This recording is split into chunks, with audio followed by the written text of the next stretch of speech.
નમસ્તે મિત્રો, આજે છે વાર્તાવાર. મારા સંવેદનો મારી કલમે દ્વારા આયોજિત આ ઉપક્રમની પ્રથમ કડી. આજની વાર્તાના લેખક છે શ્રી માવજી મહેશ્વરી અને વાર્તા છે વા બારું. આયોજક અને પઠનકર્તા અલ્પા ભટ્ટ પુરોહિત. તારીખ છે આજની 24 ઓગસ્ટ 2025 રવિવાર. સમય છે સવારના 11 વાગ્યાનો.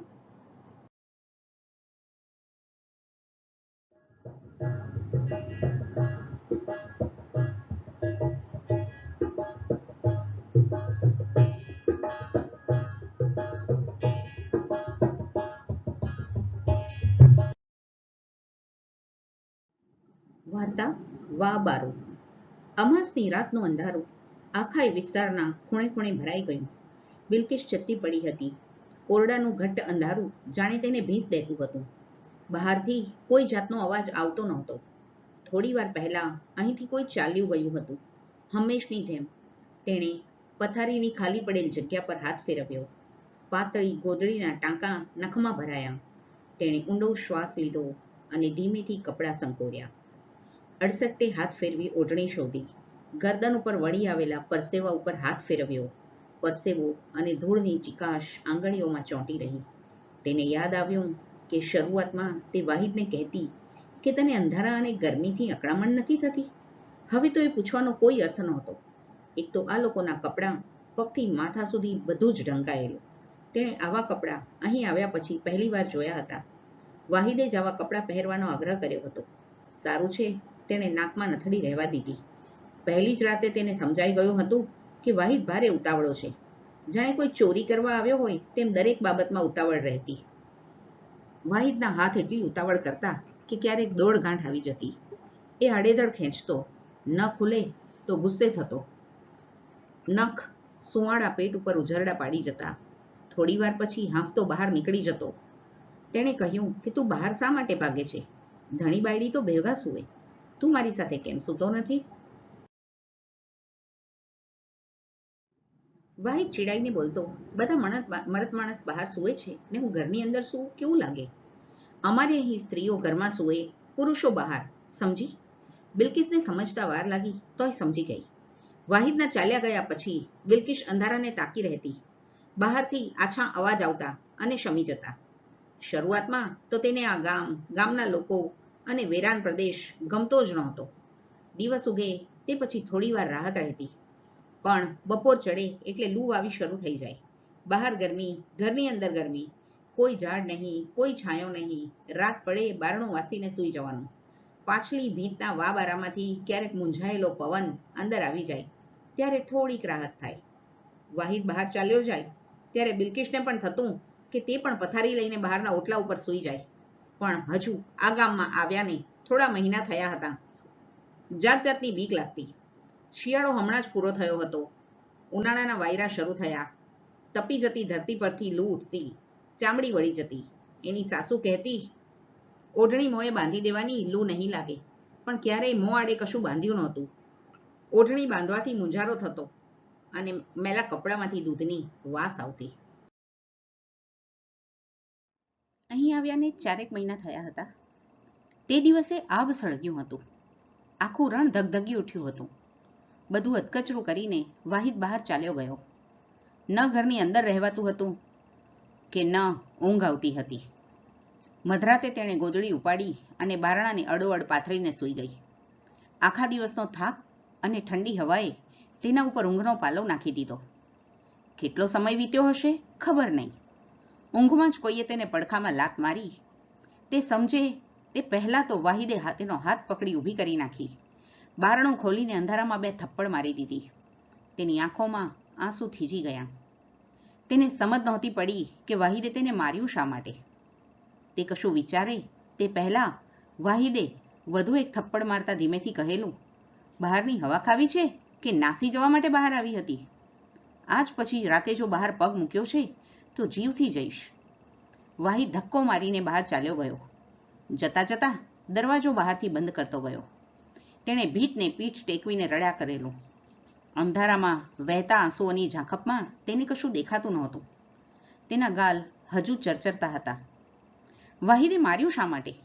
મારે તો બસ થોડી વાર બહાર સૂવું હતું. ભાગવાનો વિચાર પણ મને ક્યારેય આવ્યો નથી. અને નાસીને જાઉં ક્યાં?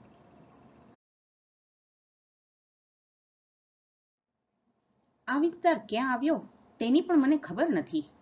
વાહિદ સાથે કલકત્તાથી ટ્રેનમાં બેઠી તે પછી ત્રીજા દિવસે ટ્રેન તેને દેશના બીજા છેડે લઈ આવી. સાવ ઉજ્જળ વિસ્તાર. તેને અચરજ થતું કે આવો પ્રદેશ? બાવળની આછી ઝાડી અને નકરો ખારો પાટ. દૂર દૂર સુધી કોઈ ઝાડ ન દેખાય. ન નદી, ન તળાવ કે ન કોઈ કૂવો. તેને દિવસો સુધી અફસોસ થયા કર્યો કે તેણે માની વાત શા માટે માની લીધી. શા માટે વિરોધ ન કર્યો? શા માટે તપાસ ન કરી કે માં મને જ્યાં મોકલી રહી છે તે વિસ્તાર ક્યાં આવ્યો અને કેવો છે? જો કે ઘરમાં તેની પડખે ઊભું રહે તેવું હતું પણ કોણ? ભાઈ બહેન પોતાનાથી નાના અને અબ્બા તો આમે દારૂ પીને પડી રહેતો. ઘરમાં માં કહે એમ જ થતું. તેનું પોતાનું વતન યાદ આવતું. જ્યાં જન્મીને મોટી થઈ એ ગંગા નદીના કાંઠાનો વિસ્તાર, નાનું ગામડું પણ હર્યું ભર્યું હતું. ગામડાને અડીને કલકત્તા હાઈવે પસાર થતો. ચારે બાજુ માણસો, હરિયાળા વૃક્ષો, ચોખાના ખેતરો, દોડતા વાહનો અને રાતે વહેતી ઠંડી હવા. આંગણાની ખુલ્લી જગ્યામાં સૂઈ જવાનું. ખુલ્લી જગ્યા તો અહીં પણ છે, છતાં ખાઈ મારે છે. દિવસે ન કોઈ માણસ દેખાય કે ન કોઈ વાહનનો અવાજ સંભળાય. પાણી તો અહીં લોહીથી પણ કિંમતી. પાણી પીતા વધે તો પાછું ઘડામાં ઠાલવી દેવાનું. ગામમાં 200 જેટલા જ માણસો. ન ટીવી, ન મોબાઈલ ફોન, ન અખબાર, ન બહારની ખબર પડે કે ન ખબર બહાર જાય. ધીમે ધીમે તે રણ પ્રદેશ કહેવાતા આ વિસ્તારથી ટેવાતી ગઈ. પોતાનું ઘર, પોતાનો ધણી, સાસુ સસરાનું મોટું કુટુંબ, વાહિદની ભેંસો, વીરડા ઉપર પાણી માટે કજિયા કરતી સ્ત્રીઓ, ન ભાષા સમજાતી કે ન આ લોકોનો વ્યવહાર. નાનકડી વસાહત જેવા ગામની બહાર મોટી દુનિયા છે તે ભૂલાતું ગયું. સૂરજ ઉગે એ દિવસ અને આથમે પછી રાત. ચંદ્ર વધે ઘટે એ તિથિ, તારીખ, શબ્દ જ ભૂલાઈ ગયો. ઘરની પાછળ જ 2 ઓરડાવાળી નિશાળ આવેલી છે. એક યુવાન માસ્તર ભણાવવા આવે છે, પણ ભણાવે કોને? ગામના છોકરા ભેંસો ચારવા ચાલ્યા ગયા હોય, તેમ છતાં માસ્તર સમયસર આવે, નિશાળ ખોલે, પછી ઓરડાના બારણા વચ્ચે ખુરશી રાખીને બેસી રહે. બપોરે થોડું જમી લે, સાથે લાવેલી બોટલમાંથી વારે વારે પાણી પીધા કરે, તેજ પવનથી ઉડતા વાળને સરખા કર્યા કરે. બપોર ઢળે તે પછી પોતાનું વાહન લઈને ચાલ્યો જાય. તેના વાહનનો અવાજ કાનોમાં જાય ત્યારે ખબર પડે કે માસ્તર આવ્યો છે. સાંજે જાય ત્યારે ફરી વાહનનો અવાજ આવે ત્યારે ખબર પડે કે માસ્તર ગયો.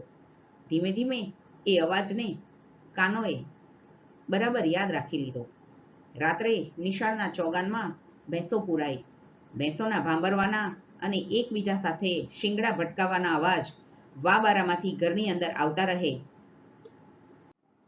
એકવાર પછીતના વાબારામાંથી માસ્તરને જોઈ લીધેલો. બિચારો માસ્તર એકલો એકલો રસ્તા ઉપર ધૂળને ઉડતી જોયા કરતો હતો. ગામ કહેતું કે માસ્તર સારો છે, તે રોજ આવે છે, બાકી આ ગામમાં અત્યાર સુધી કોઈ માસ્તર ટક્યો નથી. તે દિવસથી વાબારાનું બંધાણ થઈ ગયેલું. ઘરમાં જાય ત્યારે વાબારામાંથી એકાદ નજર કરી લેવાનું મન થાય.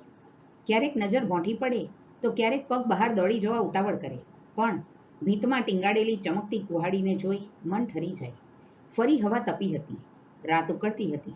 બિલ્કિસને થયું તે પથારી લીધા વગર ધીમેથી બહાર જાય અને બારણાની લગોલગ સૂઈ રહે.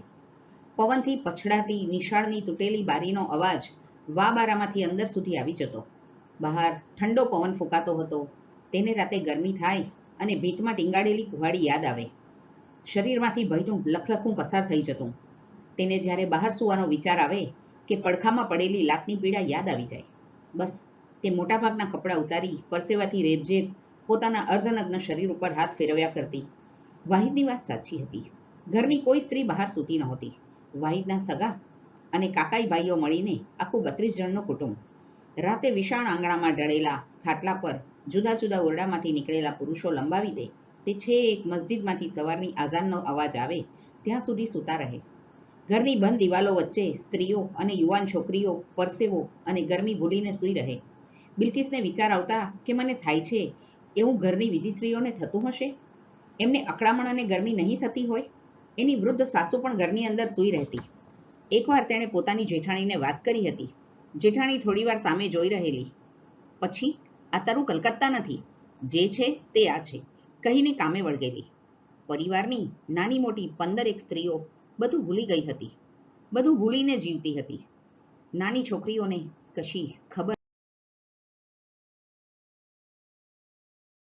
એમના માટે બારી વગરના હારબંધ ઉભેલા નાના મકાનોના આંગણામાં રમવાનું, ધાર્મિક ચોપડીઓ વાંચવાની, દૂધના મોટા કેન ધોવાના અને પુરુષો ચાલ્યા જાય પછી સુનકાર ભરેલ આબ નીચે ભેંસોનું છાણ ઉપાડવાનું. ક્યારેક કોઈ ખટારાવાળો ખાતર ભરવા આવે ત્યારે છોકરીઓએ પહોળા આંગણામાં કતારબંધ ઉભેલા મકાનના પડછાયામાં બેસી રહેવાનું.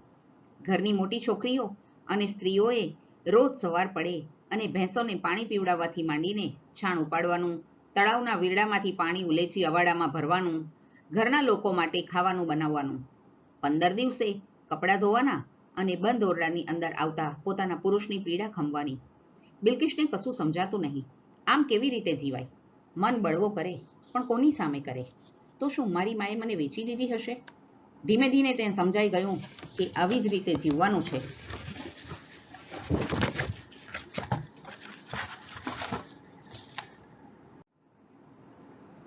આમાં જ જીવવાનું છે. પોતાના ઓરડાની ભીંત ઉપર લટકતી ધારદાર કુહાડીને જોતા જ તેની બધી ઈચ્છાઓ દબાઈ જતી. આજે બપોરે વાહિદ ખૂબ ખુશ હતો. તેને ક્યાંકથી રૂપિયા મળ્યા હતા. એને ભર બપોરે બહુ વાલ સૂચતું હતું. જ્યારે વાહિદને વાલ જાગતું ત્યારે બિલ્કિસ ડરી જતી. વાહિદની ઝીણી આંખોમાં ઉભરાતા વાલની પાછળ પાથર્યા વગર જ રગદોળી નાખ્યાની લાલાશ દેખાતી. વાહિદ ક્યારે શું કરશે તેનું કશું નક્કી નહીં, પણ તે વાહિદના મનને સારી પેઠે ઓળખી ગઈ હતી. તેણે આંખનો ઉલાળો કરતા કહેલું, આ કુહાડી બીજે ક્યાંક રાખને, રાત દિવસ સામે ને સામે. વાહિદે આંખો ઝીણી કરીને કહ્યું, બીક લાગે છે? વાહિદની છાતી પર હળવેથી મુક્કા મારતા કહેલું, હા, બીક લાગે છે. તારી અને કુહાડી બંનેની બીક લાગે છે. તે દિવસે ઊંઘમાં કેવી લાત મારેલી, હજુ પાંસળી દુખે છે. બીક લાગવી જોઈએ. આ કુહાડી એટલે જ તારી સામે રાખી છે. બીક છે એટલે તો હજુ બેઠી છો. ભાગવાનો વિચાર કદી ન કરતી. આ તારી બાજુના પંથકની કેટલી ફરે છે ને કેટલી ધણીની આંખમાં સુરમો આંજીને નાસી ગઈ છે. એટલે ભાગવાનો વિચાર આવે તે વખતે આ કુહાડી જોઈ લેવાની. વાહિદની આંખમાં કોઈ હિંસક પશુ જેવી ચમક હતી. તે સ્તબ્ધતાથી વાહિદ સામે જોઈ રહેલી. જાણ બહાર રોમાંચિત થયેલું શરીર અચાનક ઠરવા માંડેલું. તેને ખબર હતી વાહિદના ખિસ્સામાં પડેલા રૂપિયા તેને ઉજાણી કરવા ઉશ્કેરી રહ્યા છે. તે ઊભી થઈ તો હાથ પકડીને બેસાડી દેતા વાહિદે કહેલું, ક્યાં ભાગશ? મારાથી ભાગીને ક્યાં જઈશ? ભાગીશ તોય આ રણ પાર કરીને ક્યાં જઈશ? કલકત્તા તો કેટલું આઘું પડ્યું છે. તું પહેલા જેવી રહી નથી, મડાની પેઠે પડી રહે છે. મને જરાય મજા નથી આવતી. તારી સાથે જ જરીને આવી છે એ પેટથી છે ને તું હજુ ધોયે રાખશ? સલ્લી યાદ તો બી વાવી જ દઉં. માં ક્યારની મને પૂછ્યા કરે છે, એને શું જવાબ આપું? જલ્દી છોરો જણ, નહીં તો મારે કોઈક બીજી શોધવી પડશે. ચાલ, કહેતા તેણે જમીન ઉપર પાડી દીધી. બસ, અચાનક એક ઉપાય મળી ગયો. રોજ રાતે તેને વાહિદના શબ્દો યાદ આવતા. અંધારામાં તેનામાં હિંસક પશુ જેવું ખુન્નસ ભરાતું. તે હાથ પસારીને મડાની જેમ પડી રહેતી. ક્યારેક આંખો ઉપર બાં નાખી દેતી. વાહિદ ગુસ્સે થતો. બેય હાથ પકડીને પોતાના ગળામાં ભેરવતો, પણ વાહિદને ભીસવાને બદલે હાથ ઢીલા પડીને જમીન ઉપર પથરાઈ રહેતા. વાહિદ ચીડાતો, ક્યારેક મારતો. પણ તેણે જોયું કે હવે વાહિદના હાથમાં જાણે જોર જ નહોતું. પોતે ચૂપચાપ પડી રહેતી. વાહિદ બળતરા ઠાલવતો. પેડુમાં બહુ પીડા થતી અને વાહિદ બહાર ચાલ્યો જતો. વાહિદનો ગુસ્સો જોઈ તેને કશું ગમવા માંડ્યું હતું. 1 વર્ષ થઈ ગયું હતું. સાસુ હવે રોજ તેની ચાલ જોતી. મહિને બારે થતી ત્યારે ચીડાતી, અકારણ ગુસ્સો કરતી. તેને સાસુની અકળામણ ગમવા માંડી. હવે તે સવાર પડે ઉઠતી, આખા લશ્કર માટે ચા ચડાવતી. ચા ઉકળી રહે ત્યાં સુધી અંધારામાં લોટો ભરીને બાવળની ઝાડીમાં જઈ આવતી. ક્યારેક એની જેઠાણીઓ પાછળ પાછળ આવતી હોય એવું તેને લાગતું, પણ હવે તેને કોઈની બીક લાગતી ન હતી. ન વાહિદની, ન કુહાડીની, ન ફૂંકાતા પવનની, ન સુનકારની, ન સાસુના વડચકાની. એની જેઠાણીઓને થતું, આને આવડો રાજીપો શેનો છે? 12 મહિના થયા હજુ એમની એમ ઠાલી ફરે છે એનો, કે પછી બીજો કોઈ? આજકાલ માસ્તર વહેલા આવી જાય છે. તે કોઈક સર્વે કરે છે. દરેક ઘરે જઈ જઈને પ્રશ્ન પૂછે છે. પુરુષો મોટાભાગે ઘરે મળતા નથી. જુવાન માસ્તર કોઈ સ્ત્રી પાસે જતો નથી. માસ્તર વહેલો આવે તો પુરુષો ભેંસ દોહવામાં, દૂધના કેન ભરવામાં, ગાડીઓ શહેરમાં મૂકવાની વેતરણમાં પડ્યા હોય. મોડો આવે પુરુષો ચાલ્યા ગયા હોય. સ્ત્રીઓ છાણ ઉપાડતી હોય, કોઈ વીરડામાંથી પાણી ઉલેચતી હોય, કોઈ સ્ત્રી નવરી ન હોય. માસ્તર બિચારા મૂંઝાયા કરે. એ કાગળિયા લઈ પાછો નિશાળમાં જઈ બેસી રહે. એની પાસે મોબાઈલ ફોન હતો, પણ ટાવર વગર કરે શું? ગીત સાંભળ્યા કરે. ક્યારેક લાગે તે સૂઈ ગયો છે, પણ ધોમ બપોરે માસ્તર અચાનક ઘરે ચાલ્યો આવશે તેની કલ્પના પણ કરી ન હતી. વાહિદભાઈ ઘરે છે? ખીપડાની જૂની છાપરીના પાંખામાં છાંયડામાં સૂતેલી સાસુએ બેઠા થઈ કહ્યું, વાહિદ તો નથી. કંઈ કામ હતું માસ્તર સાહેબ? અરે, પાણી તો પીવડાવશો કોઈ. આ વિસ્તારમાં પાણીની તરસ સાથે માણસની તરસેય વેઠવાની, કહીને માસ્તર સાસુની સામે નાની પેઢલી પર બેસી ગયો. બિલ્કિશ પાણીનો લોટો ભરીને લાવી. પાણી લેતી વખતે માસ્તરે સાસુને પૂછ્યું, આ વાહિદના વાઈફ છે? મેં ક્યારેય જોયા નથી. ક્યાંના છો બેન? કોલકાતા. આટલું બોલતા તો બિલ્કિશનું ગળું ભરાઈ આવ્યું. માસ્તર આખો લોટો પાણી પી ગયો. પછી ધીમેથી કોલકાતા બોલતા તેણે બિલ્કિશ તરફ જોઈને કહ્યું, ભણેલા છો? ગુજરાતી આવડે છે? ઓઢણી નીચે ઉતારી મોં ન દેખાય તેમ બિલ્કિશે નકારમાં માથું ધુણાવતા કહ્યું, मगर हिंदी जानती हूँ, 8वीं कक्षा तक पढ़ी हूँ। अच्छा, मैं भी एमपी का हूँ, गुजराती में पढ़ा हूँ, यहाँ तालुका सेंटर में अकेला रहता हूँ। બિલ્કિશ પરાણે ચાલી ગઈ. બિલ્કિશની સાસુ સામે જોતા માસ્તરે કહ્યું, માડી, આ ફોર્મ ભરવાના હતા, પણ ગુજરાતીમાં છે. આ બેન ગુજરાતી જાણતા નથી. તમારા ઘરની છોકરીઓ સમજશે નહીં. વાહિદ એક જ ભણેલો છે. એ આવે તો એને કહેજો કે મારી પાસે આવે. કહીને માસ્તર ચાલ્યો ગયો. બારણાની આડશમાંથી બિલ્કિશે માસ્તરને જતો જોયો. તે હંમેશની જેમ જ નિશાળના ઓરડાના બારણા વચ્ચે બેસી ગયો. અચાનક જ માસ્તરની નજર વાબારા તરફ ગઈ. તે તાકી જ રહ્યો. બિલ્કિશને થયું, શું એને ખબર પડી હશે કે હું રોજ વાબારામાંથી એને જોયા કરું છું? તે દિવસ પછી માસ્તર નિશાળના બારણા વચ્ચે બેસીને વાબારા સામે તાક્યા કરતો. એકાદ અઠવાડિયા પછી રાતે વાવાળો ફૂંકાયો. ખબર નહીં ક્યાંથી વાદળ ચડી આવ્યા. થોડો વરસાદ થયો. હવામાં ભેંસના છાણની તીવ્ર વાસ ફેલાઈ ગઈ. ઓરડાની અંદરની હવા ભીની ભીની થઈ ગઈ. એ રાતે વાહિદ કોઈને ત્યાં પ્રસંગ હતો એટલે બહાર ગયેલો. વહેલી સવારે ઉઠેલી બિલ્કિશે નિશાળના આંગણામાં બાંધેલી ભેંસો તરફ ગઈ. તેણે નિશાળના બારણા તરફ જોયા કર્યું. 2 ભેંસો ઓટલાની ઉપર ચડી ગઈ હતી. તેણે ભેંસોને નીચે ઉતારી અને બારણાને અડીને ઊભી. વાહિદ હજુ આવ્યો નહોતો. 10 વાગે માસ્તરના વાહનનો અવાજ સંભળાયો. બિલ્કિશે વાબારામાંથી જોયું. નિશાળનું બારણું ખોલીને માસ્તરે જમીન ઉપર પડેલો કાગળ ઉપાડ્યો, વાંચ્યો અને તરત વાબારા સામે જોયું. માસ્તરના ચહેરા ઉપર તરસ તગતગી રહી. વાર્તા સાભાર, લેખક શ્રી માવજી મહેશ્વરી, પઠન કરતા અલ્પા ભટ્ટ પુરોહિત, વડોદરા. નમસ્તે.